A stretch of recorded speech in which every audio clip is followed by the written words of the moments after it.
Alors bonjour à tous, aujourd'hui on se retrouve pour parler du scoutisme, une activité et une passion que j'ai depuis maintenant 8 ans. Donc il y a différents mouvements scouts en France. Donc parmi eux je vais citer les éclaireurs, les éclaireuses de France, qui est un mouvement laïque avec 35 000 adhérents. Les éclaireurs israélites, donc les juifs, environ 4 000 adhérents. Les scouts musulmans, 31 000 adhérents. Et moi, je faisais partie des Scouts et Guides de France, mouvement catholique qui regroupait 75 000 adhérents. Dans ce mouvement SGDF, donc je parlerai rapidement, je vais juste parler rapidement des autres mouvements. Mouvement SGDF, c'est un mouvement mixte. Euh, donc il peut y avoir des filles comme des garçons, contrairement par exemple aux Scouts d'Europe, où c'est un mouvement non mixte et qui est plus attaché aux valeurs par exemple. Moi, je ne ferai pas de rétrospective, je ne dirai pas un tel est mieux, un tel est moins bien, car je n'ai aucun recul sur les scouts d'Europe, mais j'aurais bien aimé essayer.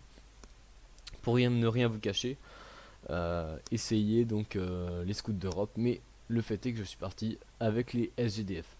Donc tout a commencé à 8 ans, non c'était un peu plus tard, c'était vers 12 ans en fait. Euh, donc j'avais envie de nature, j'avais envie de un peu de survie et tout ça, et je me suis dit oh les scouts ça pourrait être cool, mes parents m'ont mis au scout et ça a commencé comme ça.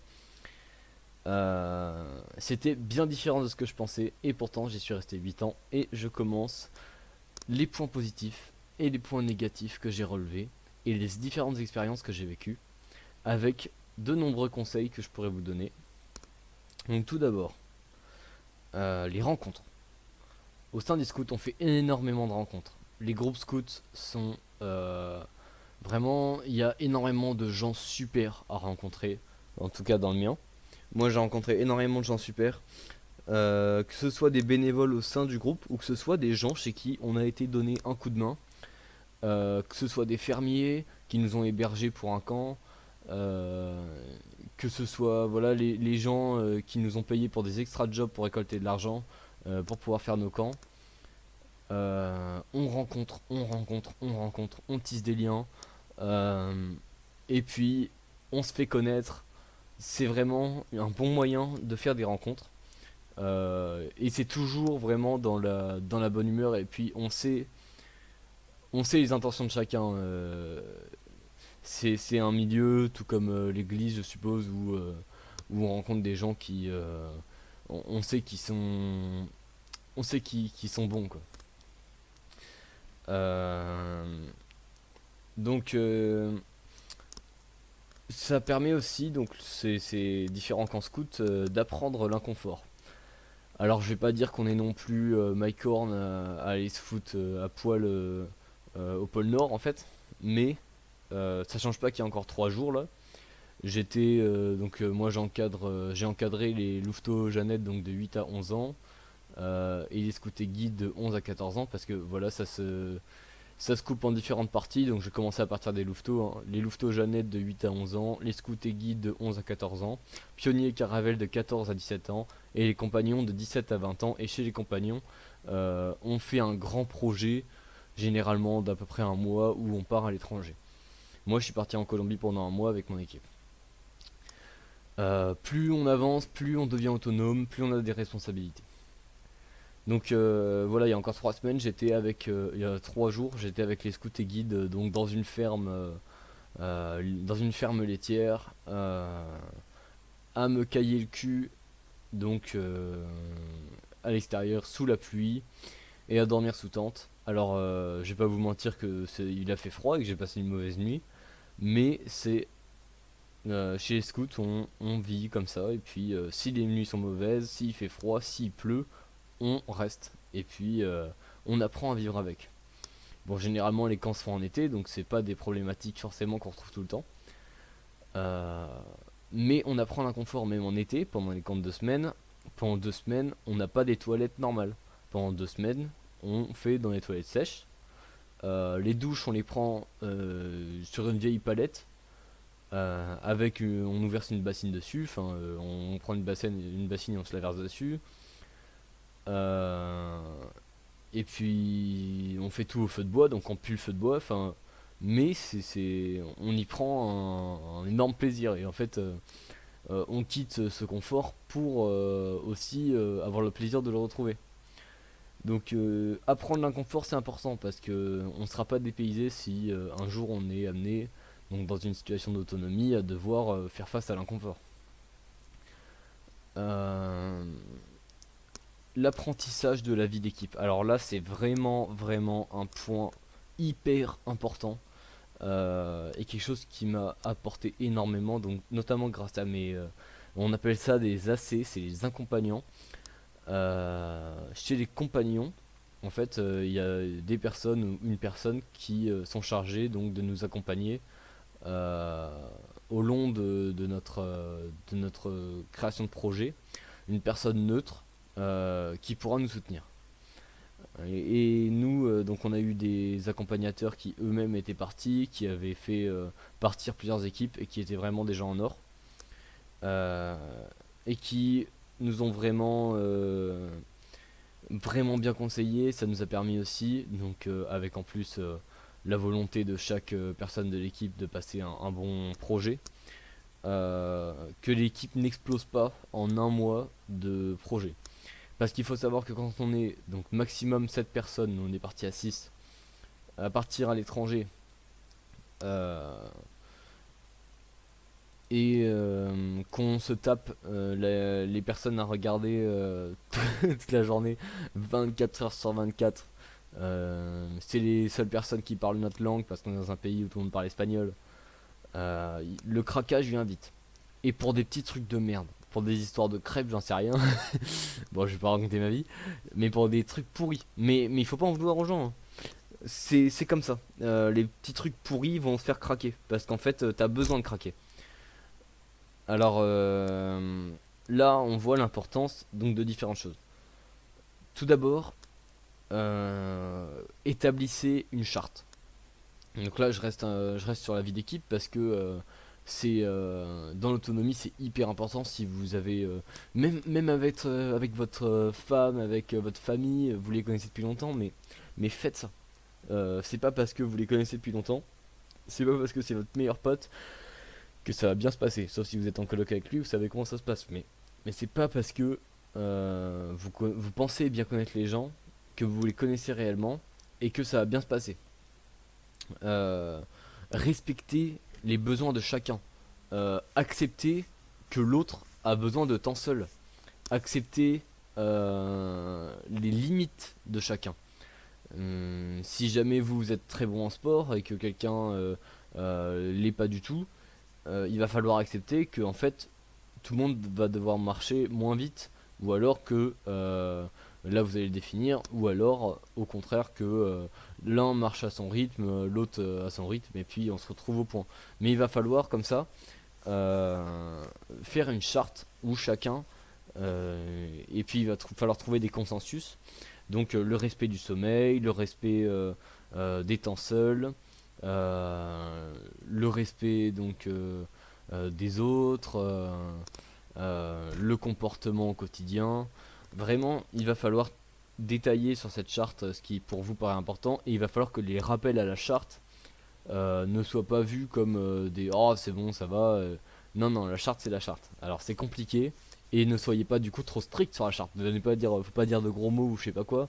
De 17 à 20 ans, on peut quand même se permettre de dire des gros mots. C'est pas une charte pour des enfants de 10 ans, c'est une charte pour adultes. Et donc c'est un consensus de ce qui pour vous permettra de passer une bonne expérience. Et de ne pas craquer.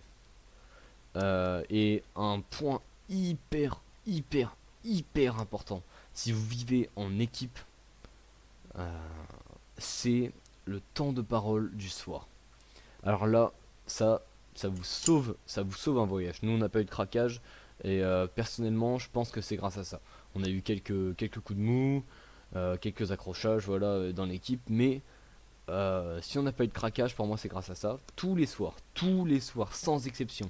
Même si vous avez bu, même si vous rentrez ultra tard, même si vous êtes sur le point de vous endormir quand vous êtes assis en train de parler, un temps de parole.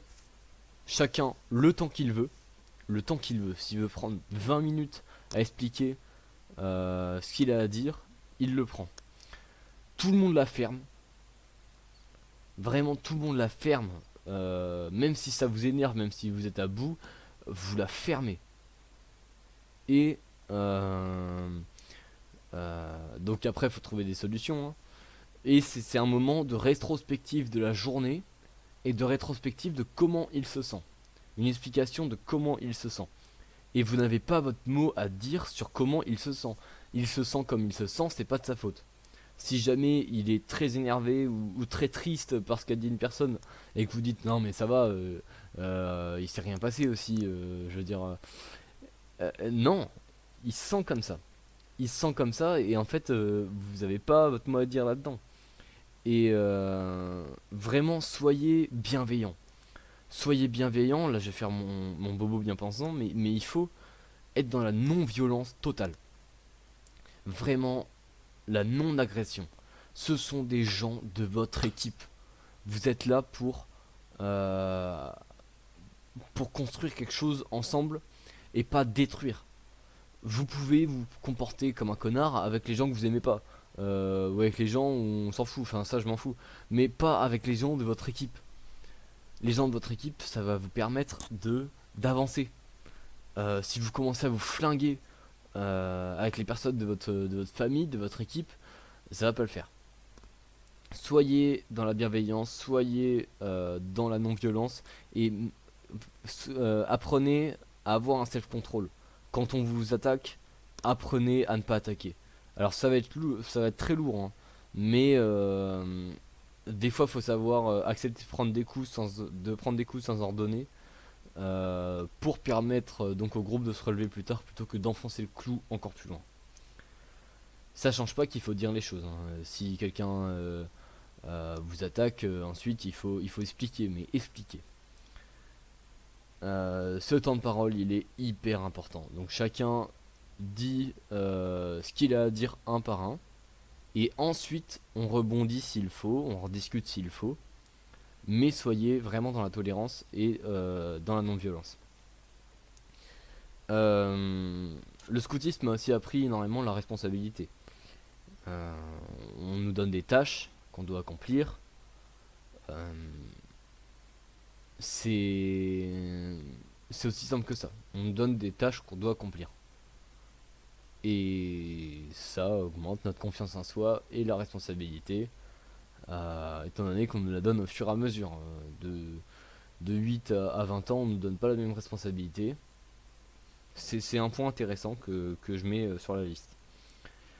Aussi la manipulation d'outils de construction, la manipulation d'outils, donc et puis la construction euh, de trucs un peu bushcraft, des tables à feu, tout ce qui est table grâce à des perches.